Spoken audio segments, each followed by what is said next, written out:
Hey guys, welcome back to me being cheap. Long time no see.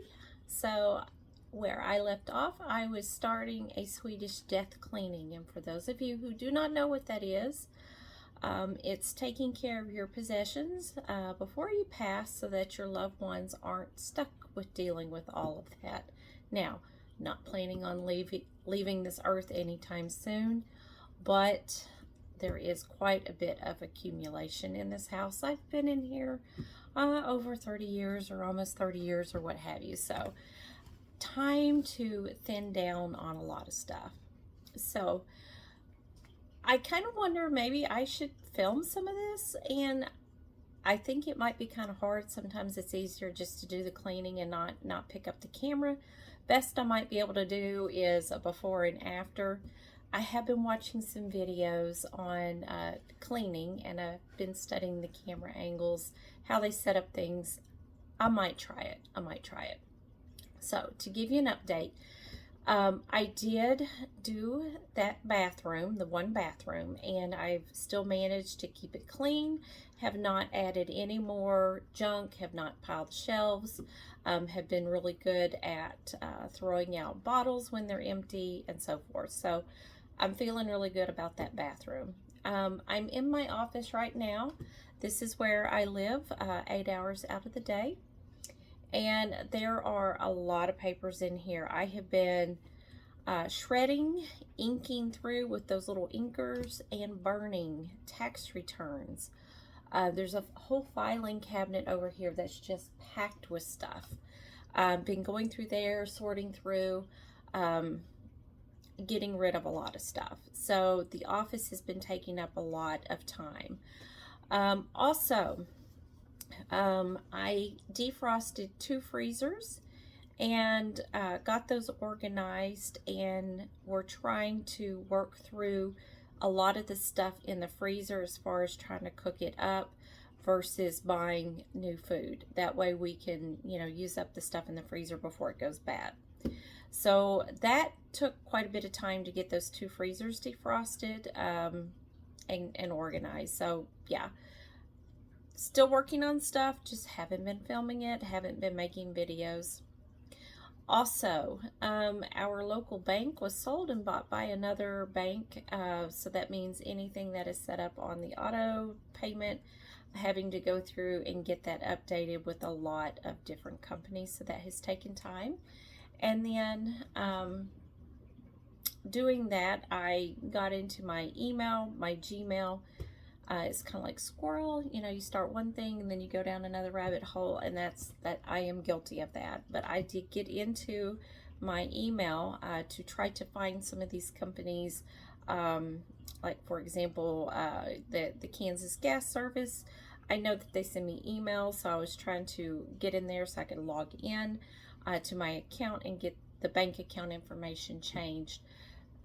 Doing so, trying to find all those logins, which that's not something you use on a daily basis if you have everything set up on autopay. I noticed that my Gmail was like at 96% capacity.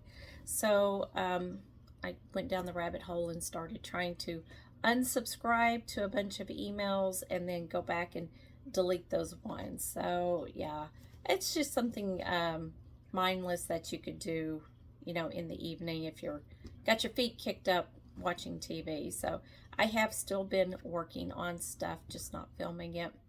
Let's see, looking at my list here, what else? We had a storm that did quite a bit of damage, so still trying to get some of the limbs and stuff cleaned up with that.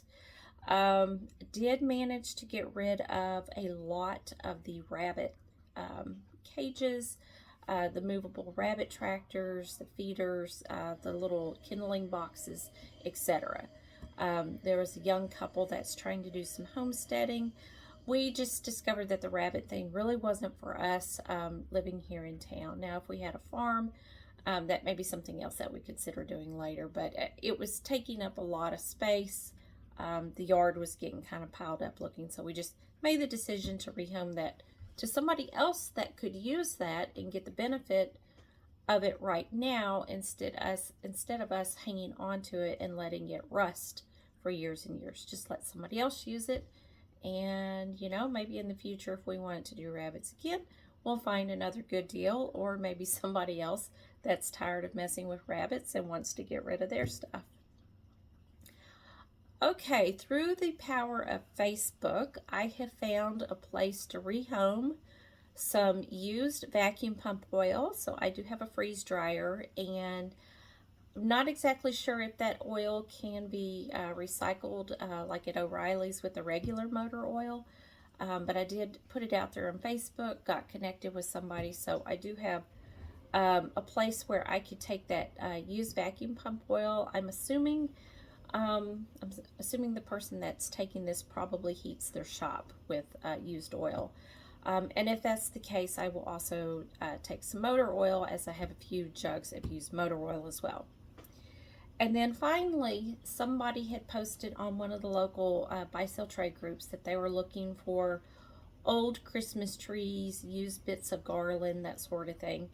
And on top of my kitchen cabinets, I have decorated with garland and leaves and stuff like that. That was kind of in fashion many years ago. That stuff's been up there for a while. I was actually planning on, when I got to the kitchen, taking that down and just trashing it, because I didn't figure anybody would want it. But this girl does, so I need to get connected with her to see if she still wants it and when she's coming to get it. So making some progress using connections through Facebook to find homes for stuff. So that is one of the benefits of doing a Swedish death cleaning. It's not like you've got to move in a month and you're just trying to get everything in boxes. It's not that sort of thing. And it's not like a hoarder situation where you're getting ready to be evicted and you just had to take a shovel and shovel everything out to a dumpster. With the Swedish death cleaning, there's no rush on anything. You could take your time to go through it to see what really matters, and then be thoughtful and find good homes for things. So that's what I've been doing. So I do have in my office some old technology. I have probably every cell phone that I've ever owned, including the box. I've also got these software, Jumpstart Kindergarten, Jumpstart, this is the Spelling Blaster, I have Math Blaster, I have a whole series. And my little nieces, they grew up doing this, and it was really good software, and they're quite a bit older than my kids. So I went and I actually found this when my kids were little at thrift shops. Like this one was 50 cents. So I have a whole collection, probably the CD-ROMs, it's probably a stack about that long, and it's all this Jumpstart software. Really good software. Both my kids ended up really smart. Highly recommend it, but you know, most software these days, you just go and you get like an app or you download it. This is actual CD-ROM, so I don't even know if people's computers will run this stuff anymore. But I did do some looking on eBay, and I really don't like selling stuff on eBay because, you know, it's kind of time consuming, and that's not my business. You know, I don't do that for a living. There's other people that do. They make good money doing it. That's not me. But I might go ahead and just bundle all the software together and just sell it as a lot, and that way I don't have to toss it in the trash, and maybe somebody could get some use out of it. I even have a flatbed scanner. It's probably 2 feet long. It's big. I have the software, I've got the cords, and it still works. It's in good condition. So I just don't use it. I have not used it. It is literally up here in this cabinet on the top shelf, and has probably been there untouched for, you know, 12 years. So time to get rid of that. I just don't know if there's any use for old technology these days. So if any of you viewers out there have any ideas on what to do with old technology, especially old technology that still works, let me know, because I would hate to send something like that to the landfill. Although I understand it is old technology and it just may be obsolete. All right, so I guess that is it for now. Maybe I will film some of this cleaning. I just didn't think anybody would want to see me sort through a bunch of paper and shred stuff, so I don't know. The office may not be that interesting. I can definitely share some after pictures, but yeah. And I would say if you are doing a Swedish death cleaning, make good use of your trash bin. I pay, I think it's about $18 a month for trash service. And then years ago, when I was doing a whole lot of recycling, we weren't filling the trash bin up. We were maybe, 2 Walmart sacks of trash a week, and that was it. And I tried to downgrade the trash service, but that's the smallest they have available, and it's required, if you live in this town, you have to have a trash service. You can't opt out, so forth.